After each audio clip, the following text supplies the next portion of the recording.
Pemirsa, 3 hari pasca terjadi aksi penganiayaan terhadap pakar IT ITB Hermansyah, aparat gabungan Polda Metro Jaya, Polresta Depok, dan Polres Jakarta Timur membekuk 2 dari 5 pelaku. Kedua pelaku diamankan usai menyembunyikan mobil yang mereka gunakan saat kejadian.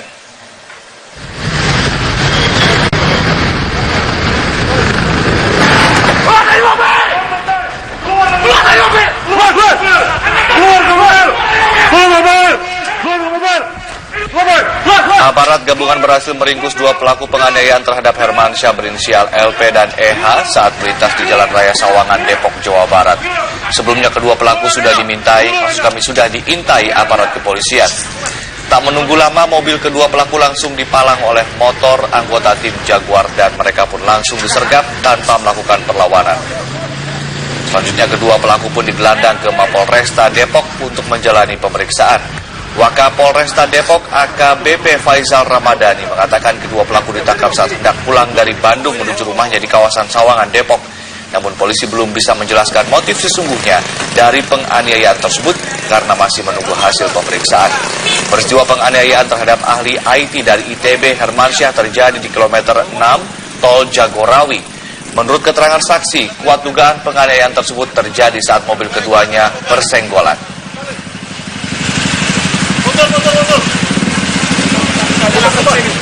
Kita dapat informasi bahwa tersangka ini dari Bandung akan pulang ke rumahnya di daerah Sawangan. Dan kita sudah tunggu begitu mobil yang kita identifikasi ini lewat, kita sergap di TKP tadi. Pak, udah ketahuan apa belum sih Bang motifnya Bang?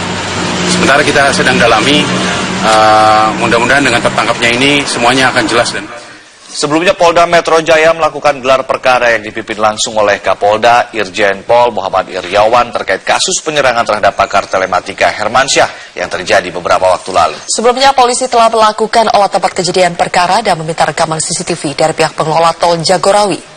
Kapolda Metro Jaya Irjen Pol Muhammad Iryawan menyatakan telah mengutus Kabid Humas Polda Metro Jaya dan penyidik tim gabungan untuk menemui Hermansyah yang kini masih dirawat di RSPAD Gatot Subroto, Jakarta Pusat. Namun penyidik belum bisa memintai keterangan dari pakar telematika itu dikarenakan kondisinya yang belum pulih. Sebelumnya polisi sudah melakukan olah tempat kejadian perkara serta meminta rekaman CCTV dari pengelola tol Jagorawi.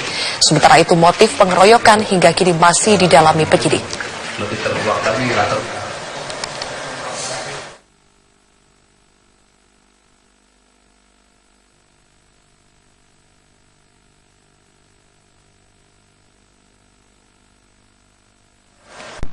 Terima kasih Anda masih bersama kami pemirsa. Pakar IT ITB Hermansyah dianiaya sekelompok orang tak dikenal di tol Jagorawi Minggu dini hari. Ya, korban kritis setelah mengalami luka di sekujur tubuh. Belum diketahui motif dibalik peristiwa itu.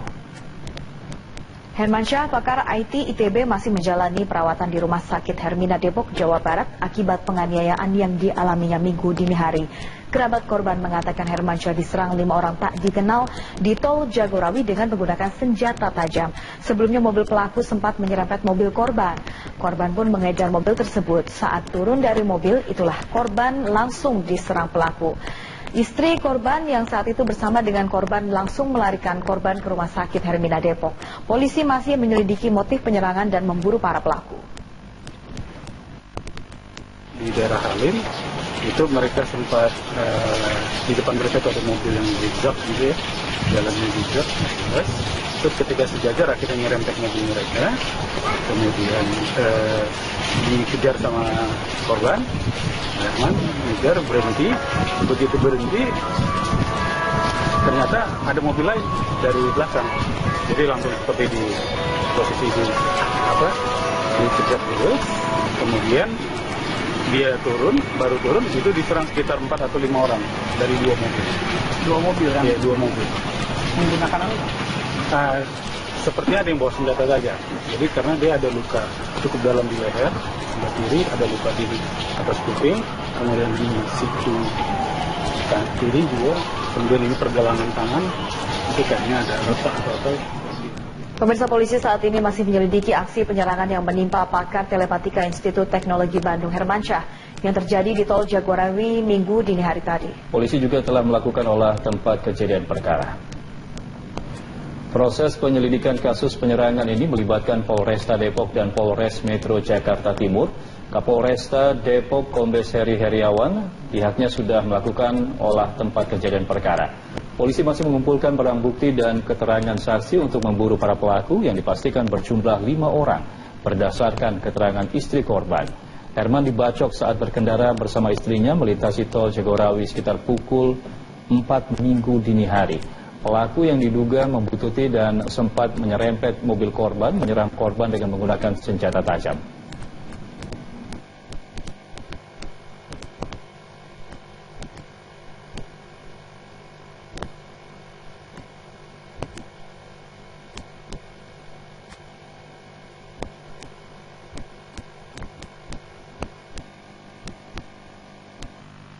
Hermansyah dikeroyok 5 pelaku bersenjata tajam di tol Jagorawi kilometer 6. Saat itu ia hendak pulang dari Jakarta menuju rumahnya di Depok.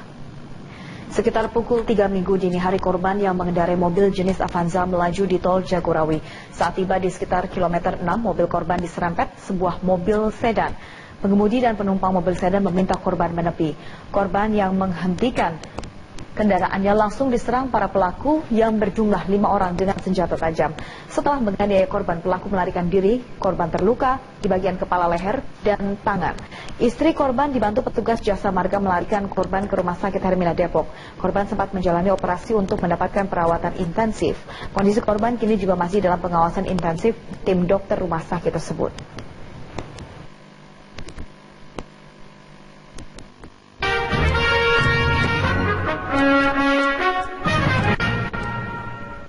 Dipersembahkan oleh. Sebelumnya Presiden Joko Widodo juga membahas terorisme saat berpidato di hadapan kepala negara peserta konferensi tingkat tinggi kelompok negara 20 atau G20 di Hamburg, Jerman. Jokowi mengatakan Indonesia berhasil melakukan program deradikalisasi. Program deradikalisasi yang dilakukan di Indonesia disebut berhasil dilakukan. Presiden mengatakan hanya 3 dari 560 mantan aktor teroris yang berkeinginan melakukan aksi terorisme kembali. Pemerintah Indonesia juga telah merekrut para pengguna akun sosial media berpengaruh untuk menyebarkan pesan perdamaian. Jokowi mengatakan Indonesia adalah sebuah negara majemuk dengan jumlah penduduk muslim terbesar di dunia. Dengan posisi yang unik dan strategis ini, Indonesia berkomitmen untuk menjadi bagian dari upaya global untuk memberantas terorisme serta menyebarkan perdamaian dan toleransi.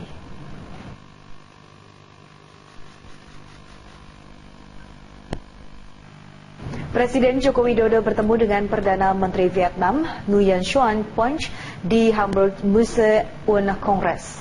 Ya, Jokowi mengharapkan agar perundingan delimitasi wilayah dan Z antara Indonesia dan Vietnam segera diselesaikan.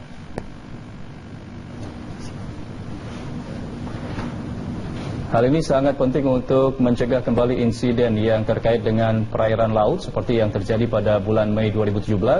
Selain itu, Indonesia dan Vietnam juga membahas maraknya pelanggaran illegal fishing di perairan Indonesia. Jokowi juga mengapresiasi keterlibatan Vietnam dan APEC sebagai momen penting dan berarti bagi negara tersebut.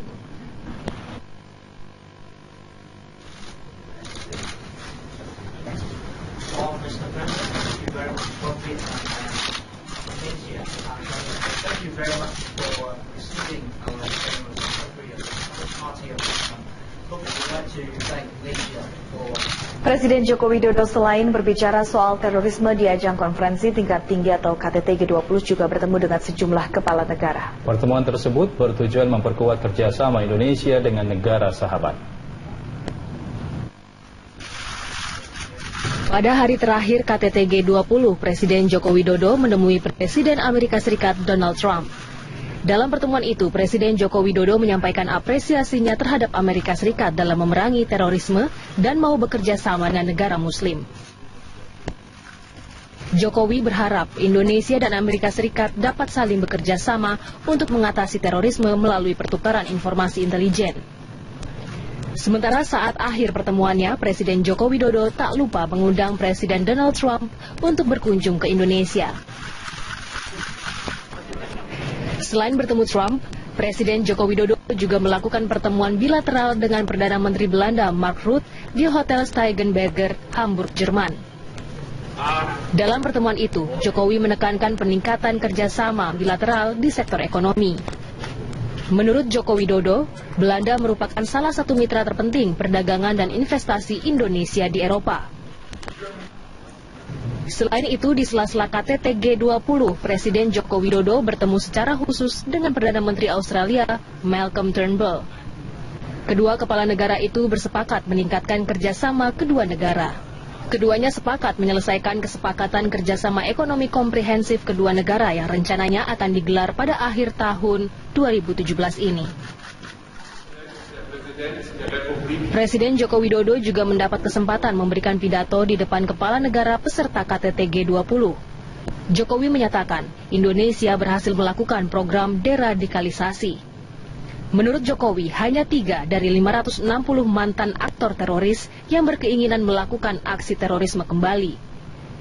Dengan posisi yang unik dan strategis ini, Indonesia berkomitmen untuk menjadi bagian dari upaya global memberantas terorisme serta menyebarkan perdamaian dan toleransi. Tim Liputan Berita 1. Terima kasih Anda masih bersama kami. Pemirsa, Partai Kebangkitan Bangsa mendukung langkah pemerintah untuk memindahkan ibu kota. Ya, Ketua Umum PKB Muhaimin Iskandar mengatakan langkah ini dinilai tepat dan PKB telah mendorongnya sejak era pemerintahan Presiden Susilo Bambang Yudhoyono. Muhaimin mengatakan Palangkaraya sudah sesuai menjadi kandidat ibu kota negara. Lokasi yang berada di tengah Indonesia dan kondisi tanah yang datar dan anti gempa dinilai sebagai faktor pendukung menjadikan Palangkaraya sebagai ibu kota negara menggantikan Jakarta. PKB mendukung upaya Presiden Joko Widodo dalam hal pemindahan ibu kota negara, sebab PKB sendiri sudah mendorong wacana ini sejak era pemerintahan Presiden Susilo Bambang Yudhoyono. Dirinya percaya pemerintahan Joko Widodo dapat mencari jalan keluar untuk pembiayaan rencana pemindahan ibu kota negara ini.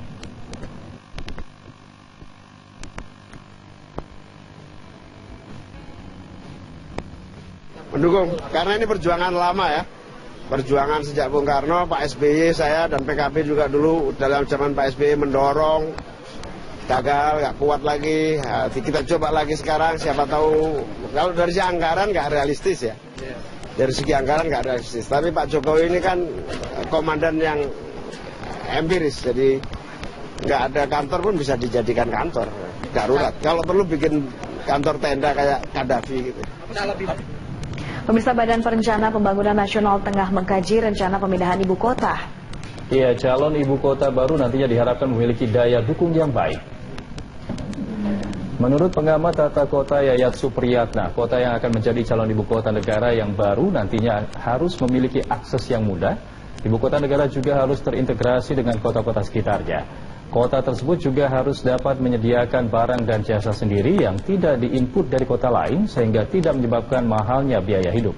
Menurut Yayat, membutuhkan waktu 4 hingga 5 tahun untuk memindahkan ibu kota negara dengan memperhatikan sistem infrastruktur perkotaan dan transportasi. Sekarang Bappenas ini belum menetapkan, cuman dia mengatakan bisa di Kalimantan Tengah, bisa di Kalimantan Barat, atau di Kalimantan Timur, atau Kalimantan Selatan. Ini tergantung kajian. Karena begini, untuk menetapkan lokasi, apalagi di Pulau Kalimantan, yang harus kita cermati terkait daya dukung tanahnya. Karena memang bagaimanapun kondisi tanah akan sangat mempengaruhi biaya infrastruktur.